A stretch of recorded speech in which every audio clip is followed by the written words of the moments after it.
ربما يود الذين كفروا لو كانوا مسلمين ذرهم يأكلوا ويتمتعوا ويلههم الأمل فسوف يعلمون وما أهلكنا من قرية إلا ولها كتاب معلوم ما تسبق من أمة أجلها وما يستأخرون وقالوا يا أيها الذي نزل عليه الذكر إنك لمجنون لو ما تأتينا بالملائكة إن كنت من الصادقين ما ننزل الملائكة إلا بالحق وما كانوا إذا منظرين إنا نحن نزلنا الذكر وإنا له لحافظون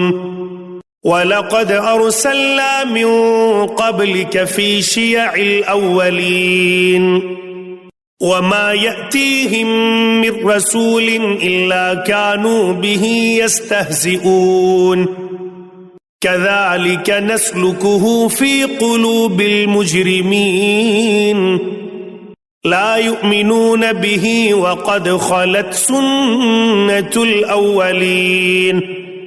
ولو فتحنا عليهم بابا من السماء فظلوا فيه يعرجون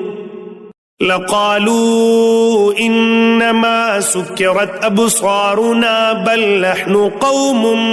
مسحورون ولقد جعلنا في السماء بروجا وزيناها للناظرين وحفظناها من كل شيطان رجيم إلا من استرق السمع فأتبعه شهاب مبين والأرض مددناها وألقينا فيها رواسي وأنبتنا فيها من كل شيء موزون وجعلنا لكم فيها معايش ومن لستم له برازقين وإن من شيء إلا عندنا خزائنه وما ننزله إلا بقدر معلوم وأرسلنا الرياح لواقح فأنزلنا من السماء ماء فأسقيناكموه وما أنتم له بخازنين وإنا لنحن نحيي ونميت ونحن الوارثون ولقد علمنا المستقدمين منكم ولقد علمنا المستأخرين وإن ربك هو يحشرهم إنه حكيم عليم ولقد خلقنا الإنسان من صلصال من حمأ مسنون والجان خلقناه من قبل من نار السموم وإذ قال ربك للملائكة إني خالق بشرا من صلصال من حمأ مسنون فإذا سويته ونفخت فيه من روحي فقعوا له ساجدين فسجد الملائكة كلهم أجمعون إلا إبليس أبى أن يكون مع الساجدين قال يا إبليس ما لك ألا تكون مع الساجدين قال لم أكن لأسجد لبشر خلقته من صلصال من حمأ مسنون قال فاخرج منها فإنك رجيم وإن عليك اللعنة إلى يوم الدين. قال رب فأنظرني إلى يوم يبعثون. قال فإنك من المنظرين إلى يوم الوقت المعلوم. قال رب بما أغويتني لأزينن لهم في الأرض ولأغوينهم أجمعين إلا عبادك منهم المخلصين. قال هذا صراط علي مستقيم. إن عبادي ليس لك عليهم سلطان إلا من اتبعك من الغاوين. وإن جهنم لموعدهم أجمعين لها 7 أبواب لكل باب منهم جزء مقسوم. إن المتقين في جنات وعيون ادخلوها بسلام آمنين. ونزعنا ما في صدورهم من غل إخوانا على سرر متقابلين لا يمسهم فيها نصب وما هم منها بمخرجين. نبئ عبادي أني أنا الغفور الرحيم وأن عذابي هو العذاب الأليم. ونبئهم عن ضيف إبراهيم إذ دخلوا عليه فقالوا سلاما قال إنا منكم وجلون. قالوا لا توجل إنا نبشرك بغلام عليم. قال أبشرتموني على أن مسني الكبر فبم تبشرون. قالوا بشرناك بالحق فلا تكن من القانطين. قال ومن يقنط من رحمة ربه إلا الضالون. قال فما خطبكم أيها المرسلون. قالوا إنا أرسلنا إلى قوم مجرمين إلا آل لوط إنا لمنجوهم أجمعين إلا امرأته قدرنا إنها لمن الغابرين. فلما جاء آل لوط المرسلون قال إنكم قوم منكرون. قالوا بل جئناك بما كانوا فيه يمترون وآتيناك بالحق وإنا لصادقون.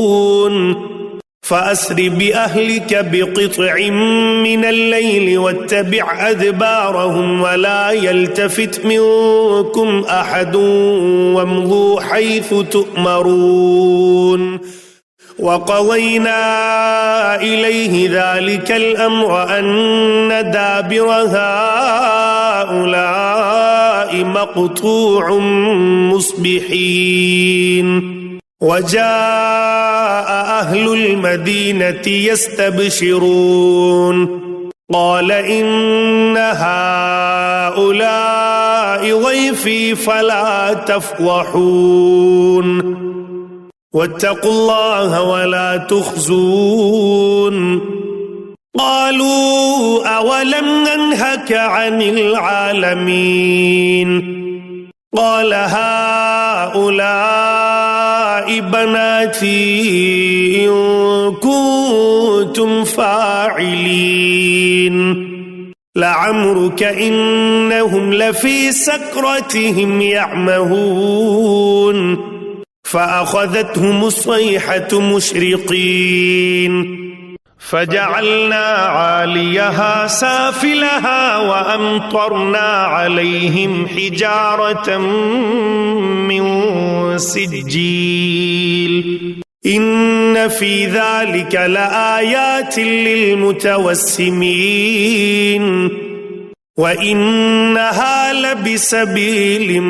مقيم إن في ذلك لآية للمؤمنين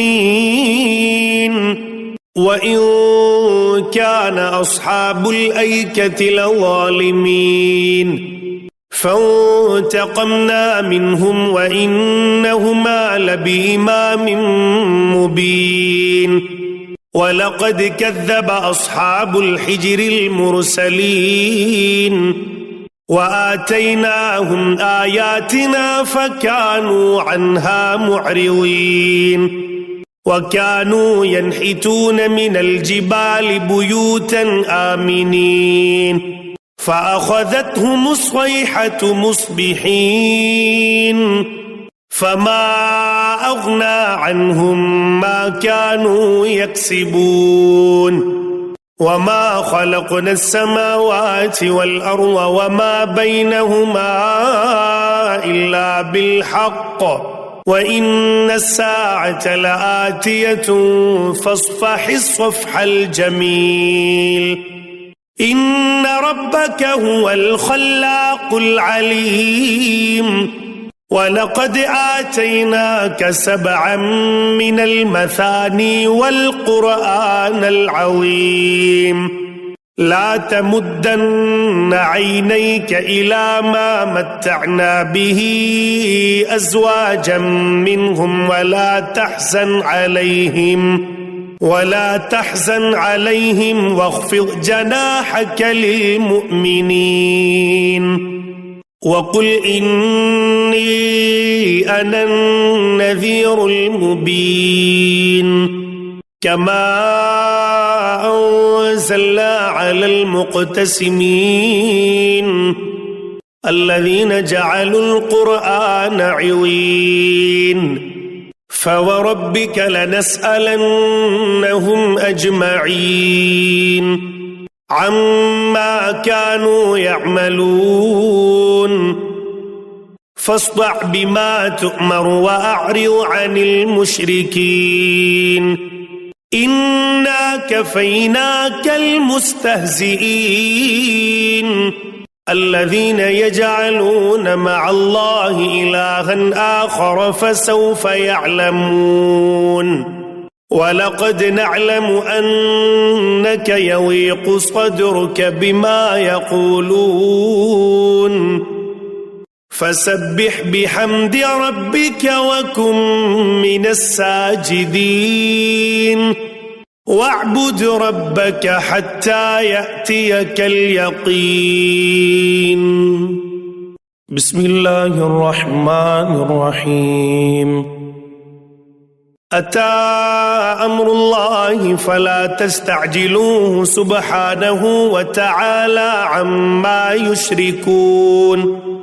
ينزل الملائكة بالروح من أمره على من يشاء من عباده أن أنذروا أنه لا إله إلا أنا فاتقون خلق السماوات والأرض بالحق تعالى عما يشركون خلق الإنسان من نطفة فإذا هو خصيم مبين والأنعام خلقها لكم فيها دفء ومنافع ومنها تأكلون ولكم فيها جمال حين تريحون وحين تسرحون وتحمل أثقالكم إلى بلد لم تكونوا بالغيه إلا بشق الأنفس إن ربكم لرؤوف رحيم والخيل والبغال والحمير لتركبوها وزينة ويخلق ما لا تعلمون وعلى الله قصد السبيل ومنها جائر ولو شاء لهداكم أجمعين هو الذي أنزل من السماء ماء لكم منه شراب ومنه شجر فيه تسيمون ينبت لكم به الزرع والزيتون والنخيل والأعناب ومن كل الثمرات إن في ذلك لآية لقوم يتفكرون وسخر لكم الليل والنهار والشمس والقمر والنجوم مسخرات بأمره إن في ذلك لآيات لقوم يعقلون وما ذرأ لكم في الأرض مختلفا ألوانه إن في ذلك لآية لقوم يذكرون وهو الذي سخر البحر لتأكلوا منه لحما طريا وتستخرجوا منه حلية تلبسونها وترى الفلك مواخر فيه ولتبتغوا من فضله ولعلكم تشكرون وألقى في الأرض رواسي أن تميد بكم وأنهارا وسبلا لعلكم تهتدون وعلامات وبالنجم هم يهتدون أفمن يخلق كمن لا يخلق أفلا تذكرون وإن تعدوا نعمة الله لا تحصوها إن الله لغفور رحيم والله يعلم ما تسرون وما تعلنون والذين يدعون من دون الله لا يخلقون شيئا وهم يخلقون أموات غير أحياء وما يشعرون أيان يبعثون إلهكم إله واحد فالذين لا يؤمنون بالآخرة قلوبهم منكرة وهم مستكبرون لا جرم أن الله يعلم ما يسرون وما يعلنون إنه لا يحب المستكبرين وإذا قيل لهم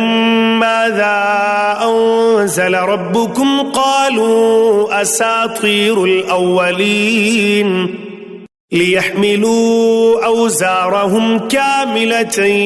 يوم القيامة ومن أوزار الذين يضلونهم بغير علم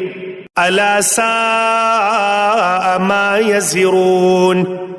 قد مكر الذين من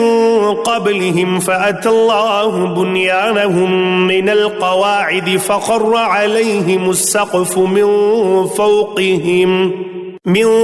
فوقهم وأتاهم العذاب من حيث لا يشعرون ثم يوم القيامة يخزيهم ويقول أين شركائي الذين كنتم تشاقون فيهم قال الذين أوتوا العلم إن الخزي اليوم والسوء على الكافرين الذين تتوفاهم الملائكة ظالمي أنفسهم فألقوا السلم ما كنا نعمل من سوء بلى إن الله عليم بما كنتم كنتم تعملون فادخلوا أبواب جهنم خالدين فيها فلبئس مثوى المتكبرين وقيل للذين اتقوا ماذا أنزل ربكم قالوا خيرا للذين أحسنوا في هذه الدنيا حسنة ولدار الآخرة خير ولنعم دار المتقين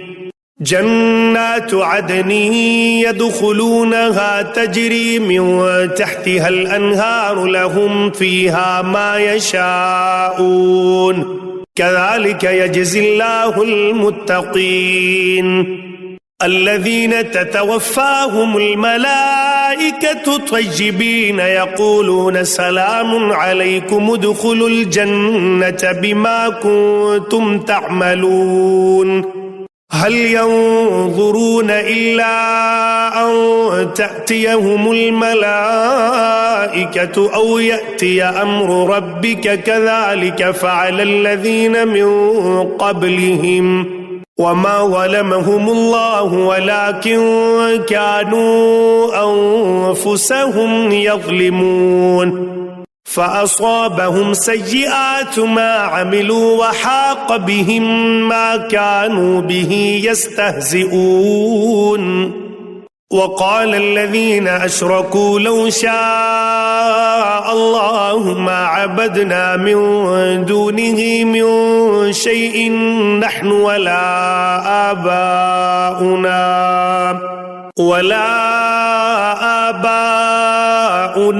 ولا حرمنا من دونه من شيء كذلك فعل الذين من قبلهم فهل على الرسل إلا البلاغ المبين ولقد بعثنا في كل أمة رسولا أن اعبدوا الله واجتنبوا الطاغوت فمنهم من هدى الله ومنهم من حقت عليه الضلالة فسيروا في الأرض فانظروا كيف كان عاقبة المكذبين إن تحرص على هداهم فإن الله لا يهدي من يضل وما لهم من ناصرين وأقسموا بالله جهد أيمانهم لا يبعث الله من يموت بلى وعدا عليه حقا ولكن أكثر الناس لا يعلمون ليبين لهم الذي يختلفون فيه وليعلم الذين كفروا أنهم كانوا كاذبين إنما قولنا لشيء إذا أردناه أن نقول له كن فيكون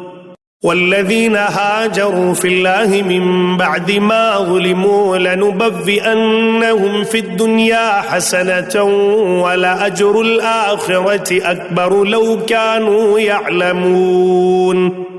الذين صبروا وعلى ربهم يتوكلون وما أرسلنا من قبلك إلا رجالا نوحي إليهم فاسألوا أهل الذكر إن كنتم لا تعلمون بالبينات والزبر وأنزلنا إليك الذكر لتبين للناس ما نزل إليهم ولعلهم يتفكرون أفأمن الذين مكروا السيئات أن يخسف الله بهم الأرض أو يأتيهم العذاب من حيث لا يشعرون أو يأخذهم في تقلبهم فما هم بمعجزين أو يأخذهم على تخوف فإن ربكم لرؤوف رحيم أولم يروا إلى ما خلق الله من شيء يتفيأ ظلاله عن اليمين والشمائل سجدا لله وهم داخرون ولله يسجد ما في السماوات وما في الأرض من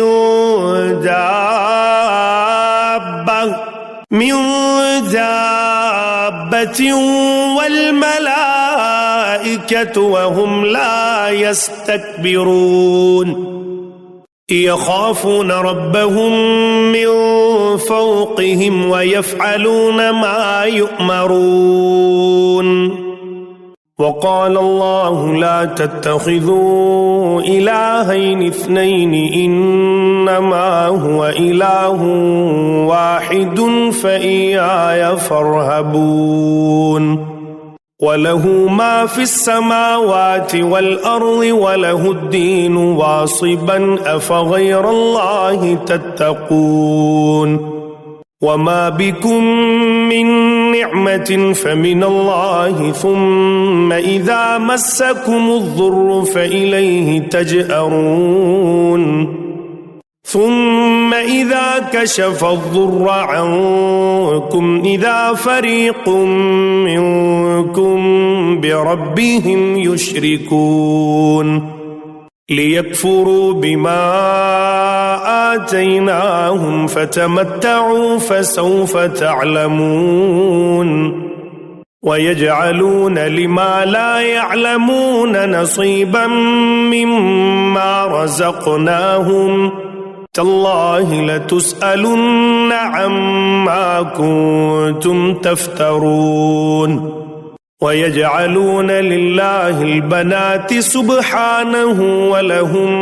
ما يشتهون وإذا بشر أحدهم بالأنثى ظل وجهه مسودا وهو كظيم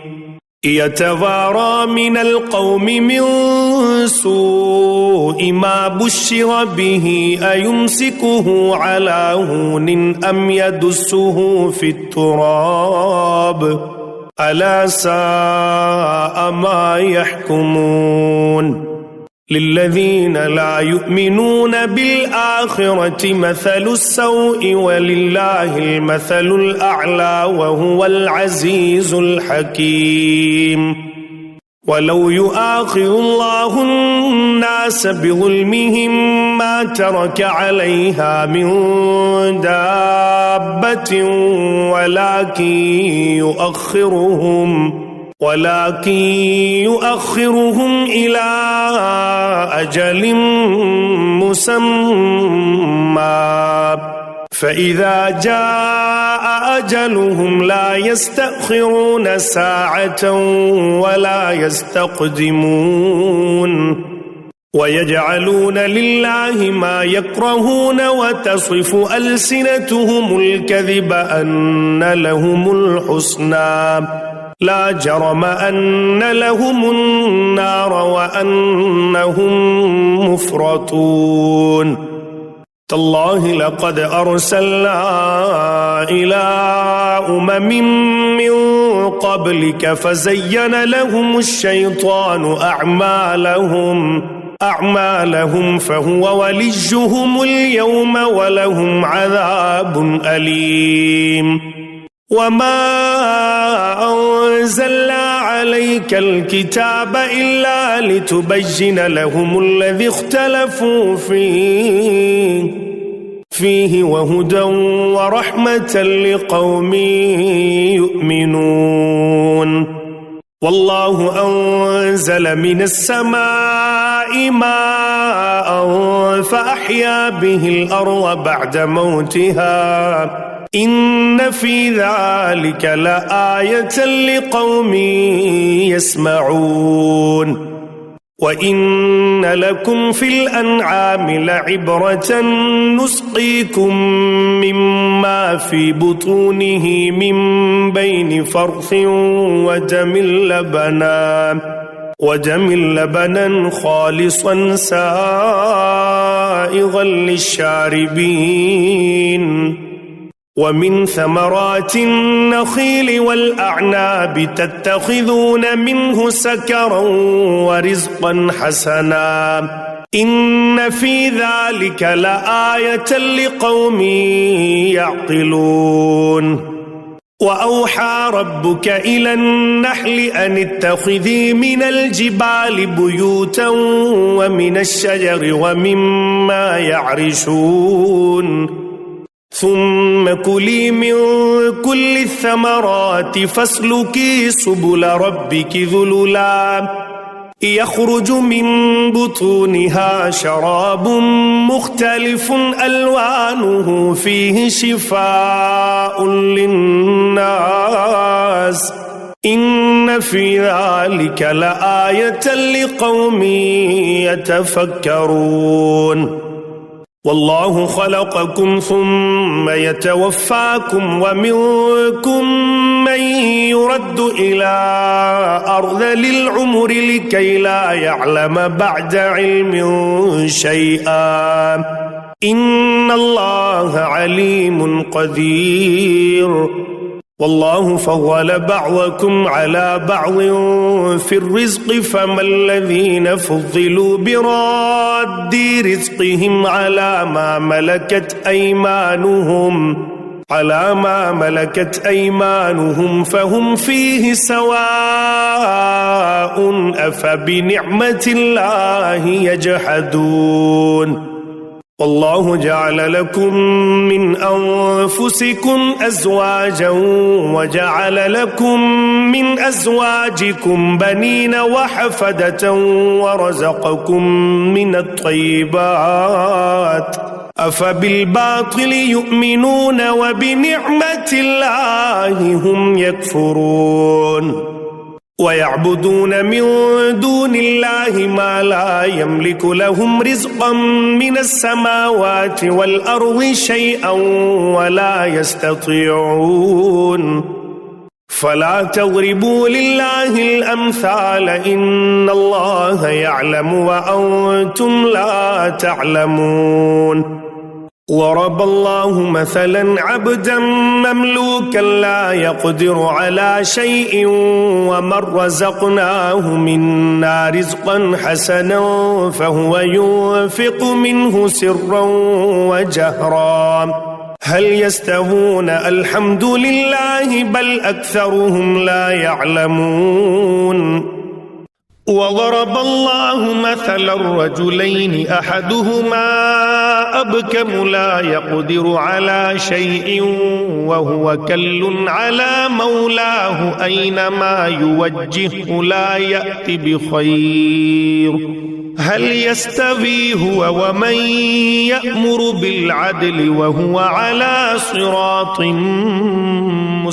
مستقيم ولله غيب السماوات والأرض وما أمر الساعة إلا كلمح البصر أو هو أقرب إن الله على كل شيء قدير والله أخرجكم من بطون أمهاتكم لا تعلمون شيئا وجعل لكم السمع والأبصار والأفئدة لعلكم تشكرون ألم يروا إلى الطير مسخرات في جو السماء ما يمسكهن إلا الله إن في ذلك لآيات لقوم يؤمنون والله جعل لكم من بيوتكم سكنا وجعل لكم من جلود الأنعام بيوتا تستخفونها يوم وعنكم ويوم إقامتكم ومن أصوافها وأوبارها وأشعارها أثاثا ومتاعا إلى حين والله جعل لكم مما خلق ظلالا وجعل لكم من الجبال أكنانا وجعل لكم وجعل لكم سرابيل تقيكم الحر وسرابيل تقيكم بأسكم كذلك يتم نعمته عليكم لعلكم تسلمون فإن تولوا فإنما عليك البلاغ المبين يعرفون نعمة الله ثم ينكرونها وأكثرهم الكافرون ويوم نبعث من كل أمة شهيدا ثم لا يؤذن للذين كفروا ولا هم يستعتبون وإذا رأى الذين ظلموا العذاب فلا يخفف عنهم ولا هم ينظرون وإذا رأى الذين أشركوا شركاءهم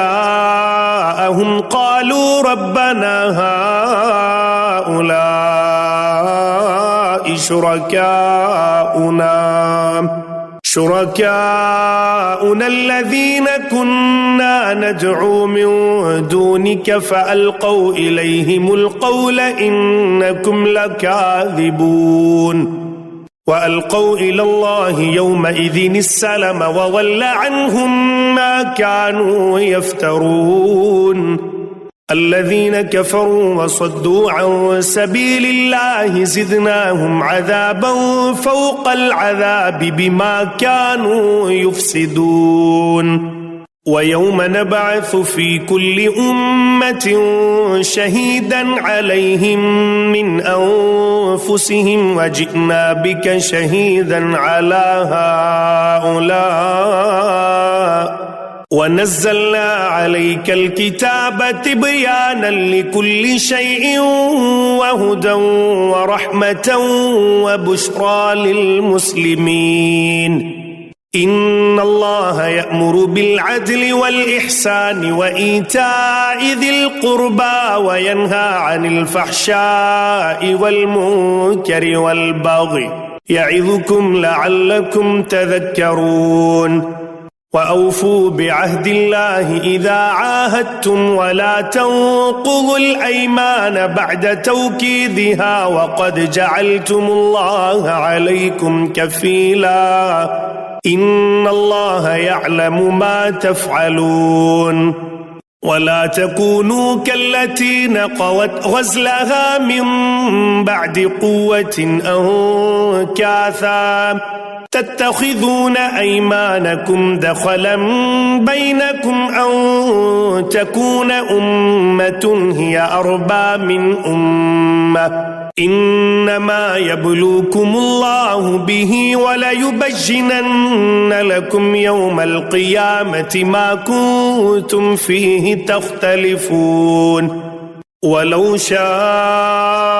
الله لجعلكم أمة واحدة ولكن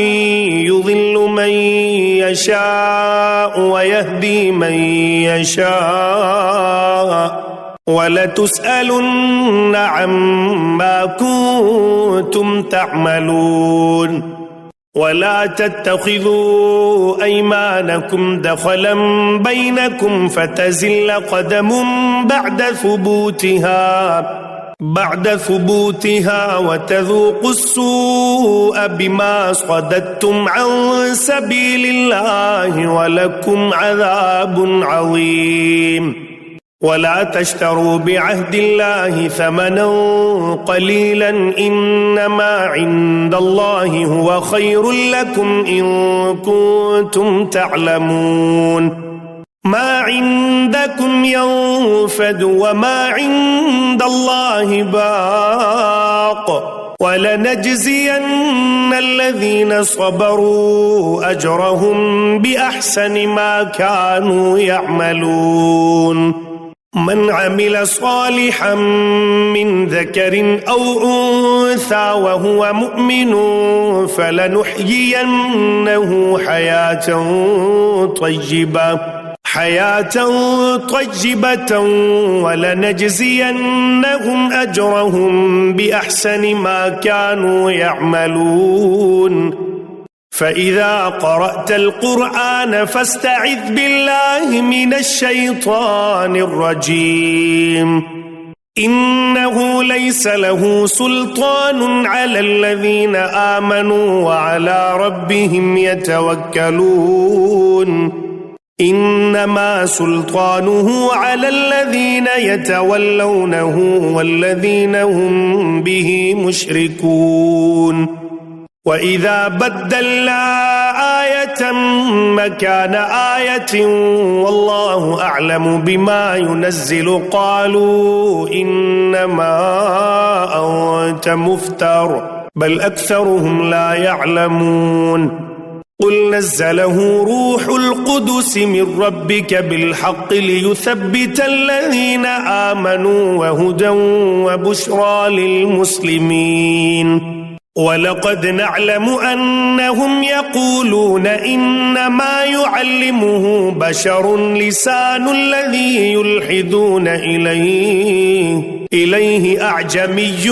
وهذا لسان عربي مبين إن الذين لا يؤمنون بآيات الله لا يهديهم الله ولهم عذاب أليم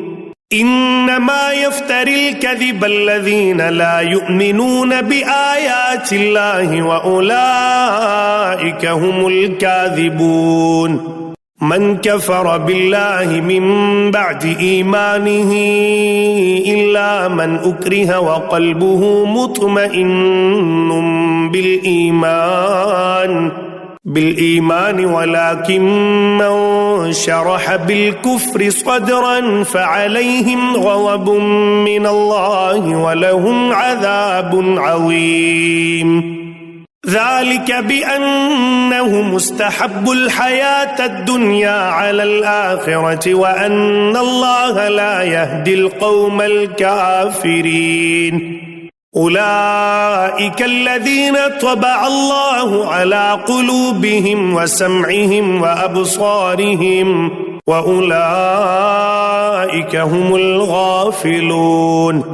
لا جرم أنهم في الآخرة هم الخاسرون ثم إن ربك للذين هاجروا من بعد ما فتنوا ثم جاهدوا وصبروا إن ربك من بعدها لغفور رحيم يوم تأتي كل نفس تجادل عن نفسها وتوفى كل نفس ما عملت وهم لا يظلمون وضرب الله مثلا قرية كانت آمنة مطمئنة يأتيها رزقها رغدا من كل مكان فكفرت بأنعم الله فأذاقها الله لباس الجوع والخوف بما كانوا يصنعون ولقد جاءهم رسول منهم فكذبوه فأخذهم العذاب وهم ظالمون فكلوا مما رزقكم الله حلالا طيبا واشكروا نعمة الله إن كنتم إياه تعبدون إنما حرم عليكم الميتة والدم ولحم الخنزير وما أهل لغير الله به فمن اضطر غير باغ ولا عاد فإن الله غفور رحيم ولا تقولوا لما تصف ألسنتكم الكذب هذا حلال وهذا حرام لتفتروا على الله الكذب إن الذين يفترون على الله الكذب لا يفلحون متاع قليل ولهم عذاب أليم وعلى الذين هادوا حرمنا ما قصصنا عليك من قبل وما ظلمناهم ولكن كانوا أنفسهم يظلمون ثم إن ربك للذين عملوا السوء بجهالة ثم تابوا من بعد ذلك وأصلحوا إن ربك من بعدها لغفور رحيم إن إبراهيم كان أمة قانتا لله حنيفا ولم يك من المشركين شاكرا لأنعمه اجتباه وهداه إلى صراط مستقيم وآتيناه في الدنيا حسنة وإنه في الآخرة لمن الصالحين ثم أوحينا إليك أن اتبع ملة إبراهيم حنيفا وما كان من المشركين إنما جعل السبت على الذين اختلفوا فيه وإن ربك ليحكم بينهم يوم القيامة فيما كانوا فيه يختلفون